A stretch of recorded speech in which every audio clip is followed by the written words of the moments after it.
5,000 50 টাকা যেভাবে যেটা দান করবেন, এ তো একেবারে জিরোর উপরে শুরু হয়েছে। এখন তো মাশাআল্লাহ আলহামদুলিল্লাহ, এখন তো আপনাদের মন বড় করতে হবে। যারা মেয়েরা আছো তোমরা দেখো, সহযোগিতা নাও। আমরা মাদ্রাসায় জাকাত ওসর এবং সদকা দান করি, কিন্তু কমিটি সবাই একত্র করিয়া জমা করেন। উক্ত জমা টাকা খরচ করিয়া আমাদেরকে খাওয়ান। উক্ত দাওয়াত কি খাওয়া যাবে? মসজিদের টাকা ব্যতীত সব টাকা একসাথে থাকবে, সেটা জাকাত হোক আর দান হোক। পরিচালনায় যারা থাকবে তারা সব টাকা একসাথে করে রাখবেন। মসজিদের টাকা ব্যতীত ওই টাকা এখানে নিয়ে আসা যাবে না। তারপরে যখন এটা দেওয়া হয়েছে তখন এটা প্রতিষ্ঠানের টাকা। প্রতিষ্ঠান যদি আপনাকে খাওয়ায়, আপনি ইচ্ছা করলে খেতে পারেন, আপনার মন চাইলে খেয়ে টাকা দিয়ে দিবেন। আমিও প্রতিষ্ঠানের খাই, কিন্তু টাকা দিয়ে দিই।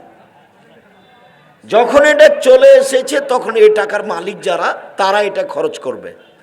তারা যদি খাওয়ায়, আপনি এসে খাবেন। আপনার শান্তি তৃপ্তি না আসলে আপনি টাকা দিয়ে দিবেন, বা আপনি টাকা দিবেন, এটা আমি পছন্দ করি। আমি নিজে দিই, একদিনও খাই না টাকা। এমনকি স্টলে যে যারা যে চা ফতো বৈঠকে বসে, ওরা যে চা খাওয়ায়, মাঝে মধ্যে আমি টাকা দিয়ে দিতে, দেখো চা কিনতে 10 পয়সার কিনা আছে। জাযাকুমুল্লাহ খায়ের। মসজিদের টাকা ব্যতীত দান, সাদকা, ওসর সব একসাথে থাকবে, খালি মসজিদেরটা ভিন্ন থাকবে। এইটা যারা সভাপতি সেক্রেটারি আছে তারা বলবে। আর আপনারা সবাই ছেলে নিয়ে আসবেন ভর্তি করার জন্য, যেহেতু এখন ভালো অবস্থায় আছে।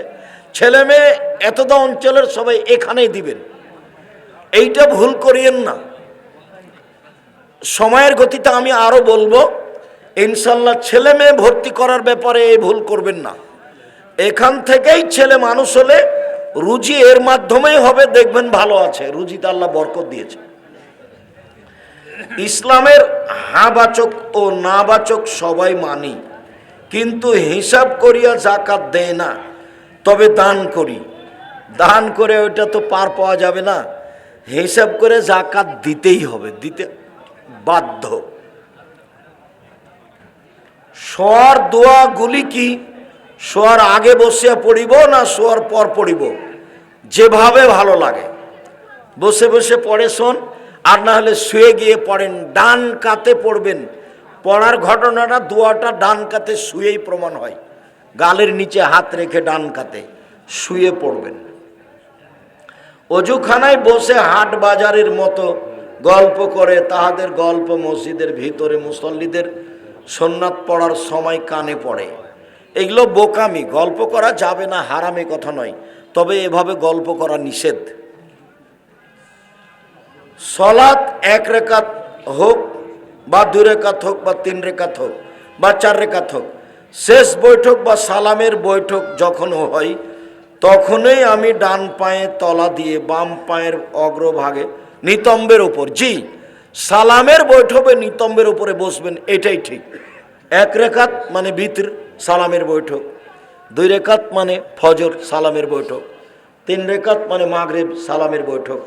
সালামের বৈঠকে নিতম্বের উপরে বসবেন, এটাই ঠিক। যে সকল ধর্মসভায় নাগরদোলা এবং কসমেটিক্স দোকান বসায়া মহিলাদের মেলা করায়, সেই ধর্মসভায় কি যাওয়া যাবে? যেতে হবে, সতর্ক করতে হবে, বন্ধ করতে হবে, জরুরি, এটাই ঠিক। এত অন্যায় অপরাধ নিয়ে জালসা হবে, এটি কি আর হয়? এগুলো বন্ধ করতে হবে জরুরিভাবে। শুধুমাত্র খাওয়ার স্টল ছাড়া কোনো প্রকার স্টল দেওয়া হবে না, সব বন্ধ থাকবে। সুতা বা সুতলি কোনো মালিক ফেলে দিয়েছেন, আমি তাহা লইয়া বাড়ির কাজে ব্যবহার করি, ইহার কি হিসাব দিতে হবে? আপনি চেষ্টা করেন মালিক পাওয়া যায় কি না।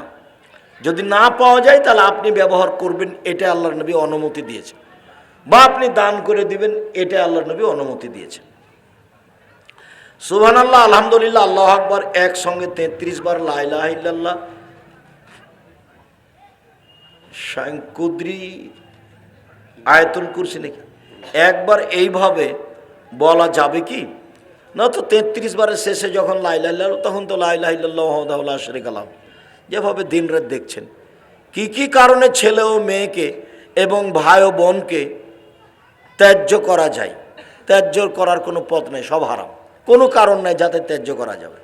ত্যায্য শব্দ চলবে না, ওটাই না যায়। 5 মাস বয়সে সন্তান মারা গেছে, আকিকা দেয়নি, এখন আর আকিকা লাগবে না, 7 দিন পার হয়ে গেছে, আকিকা পার হয়ে গেছে, আল্লাহ মাফ করো, ছেলেটা আমার কাজে লাগাও। কোন হিন্দু লোককে দিয়ে মসজিদ নির্মাণ কাজ করে নেওয়া যাবে কি? যাবে, কোনো সমস্যা নেই। যদি কোনো মুসলমান মিস্ত্রি না পাওয়া যায়, হিন্দু কাজ করতে পারে। হিন্দুকে মসজিদের খুঁটিতে বেঁধে রাখা হয়েছে, বুখারী মুসলিমের হাদিস। নবী রাসূলদের নামের পূর্বে হযরত লিখা যাবে না। আল্লাহ আমাদের নবীকে ডাকেন মোহাম্মদ বলে, মোহাম্মদ, আর জিবরাইল আমাদের নবীকে ডাকেন মোহাম্মদ বলে, আর সাহাবীগণ ডাকতেন আল্লাহ রাসূল বলে। আল্লাহ রাসূল দিয়েছেন, আল্লাহ রাসূল খেয়েছেন, আল্লাহ রাসূল করেছেন। আর ভারত বাংলাদেশের জনগণ হুজুরে পাক সাল্লাল্লাহু আলাইহি সাল্লাম বলেছেন, হুজুরে পাক। এগুলো একটা চলবে না, হাজরাত হুজুর সব না জায়েজ। এইগুলোর অর্থ হলো নবী মরেনি, উপস্থিত আছে। হাজরাত শব্দই চলবে না। আসসালামু আলাইকুম। মুসাফির মসজিদের মাইকে বক্তব্য দিয়ে আদায় করে না, টাকা দিয়ে দিতে হবে। দিন প্রচারের তাহলে আলোচনা সাপেক্ষে হতে হবে। মসজিদে দিন প্রচার করা যায়, ওই আদায় করার জন্য বক্তব্য দিবে? ওকে বলো তুমি গ্রামে চাও।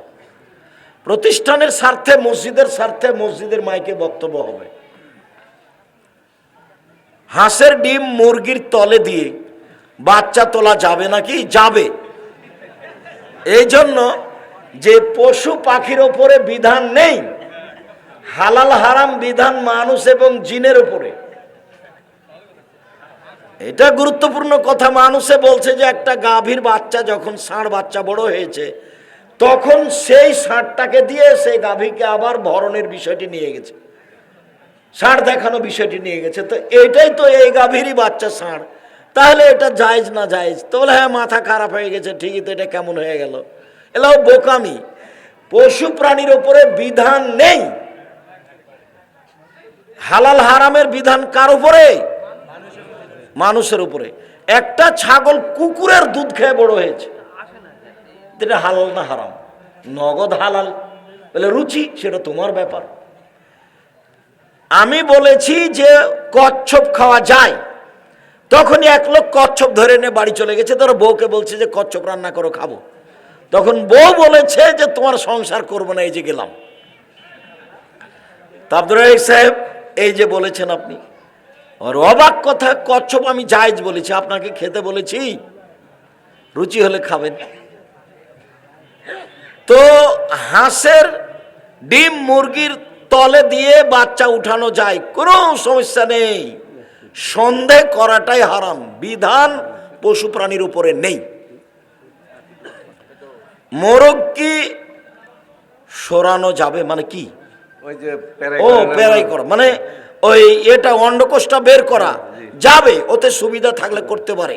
খাসিরও যা, মোরগেরও তাই, ওতে গোশতের স্বাদ হয়, করতে পারে, কোনো সমস্যা নেই। ওই খাসির কুরবানি হবে, ওটাই বুখারী, ওটাই ইবনে মাজার সহিহ হাদিস। জানে জানে আত্মসাৎ করলে তার কি ক্ষমা হবে? কি এটা? ও জেনে, তাহলে জানে, যে জেনে, জেনে করুক আর না জেনে করুক, আত্মসাৎ একই। খুব ভয়াবহ ব্যাপার। জাহান্নামে চলে গেছে, আয়াতুল কুরসির মতো। জান্নাতে চলে গেছে তো ঢুকেনি কেন? মরেনি এই জন্য। তো আত্মসাৎ করেছে তো জাহান্নামে চলে গেছে, তো ঢুকেনি কেন? মরেনি এই জন্য। আত্মসাৎ খুব খারাপ জিনিস, বিশাল ব্যাপার। গমা সাপ এর চেয়ে অনেক ভালো, গোখরা সাপ এর চেয়ে অনেক ভালো। আর কি আছে? মসজিদের সামনের দিকে আজান দেওয়া যাবে কি? বাইরে উঁচু জায়গা থেকে মসজিদে আজান দেওয়ার ব্যবস্থা হতে হবে। যদি না থাকে যে কোনো জায়গা থেকে আজান দিতে পারে। এক ব্যক্তি খুব অসুস্থ অবস্থায় তার পিতাকে বলেছিল, আমি যদি মারা যাই তাহলে আমার পক্ষ থেকে একটা উমরা করবেন। কিন্তু সে এখন আল্লাহর রহমতে 2 বছর যাবৎ সুস্থ আছে এবং তার উপর বড় হজ ফরজ হয়েছে, এখনো হজ করতে যায়। বাস উমরা তো বেঁচে গেছে, মরলে উমরা করতো, মরেনি, বেঁচে গেছে, শর্ত আর নেই। এই যে সাতাল এই যে ফাতাল মাসুদ ফাতার সাত, ও দুটাই গেছে, ফাতার সাত কোনোটাই নাই, করা লাগবে না। সুতা বা সুতলি, শুক্রিয়া, জাযাকুমুল্লাহ খায়র। জি, আমি আপনাদের আন্তরিকভাবে শুকরিয়া আদায় করি। হঠাৎ দেখে অনেক মানুষজন উপস্থিত হয়েছেন, আপনাদের ভালোবাসাকে আমি স্বাগতম জানাই, জাযাকুমুল্লাহ খায়র। আমি আপনাদের সাথে আছি ইনশাআল্লাহ। আমার পক্ষ থেকে কোনো দুর্বলতা নেই, আমার কোনো স্বার্থের প্রয়োজন নেই। স্বার্থ ছাড়াই যে কয়েকদিন বেঁচে আছি, বেঁচে থাকতে চাই। আমি আপনাদের সাথে আছি, সবাই মিলে আটমল সালাফিয়ার জন্য দোয়া করি, আল্লাহ যেন এটা কবুল করেন। আর আমাদের দেশের গোটা বাংলাদেশের ছেলেমেয়ের যেন এখানে শিক্ষার একটা ভালো মানে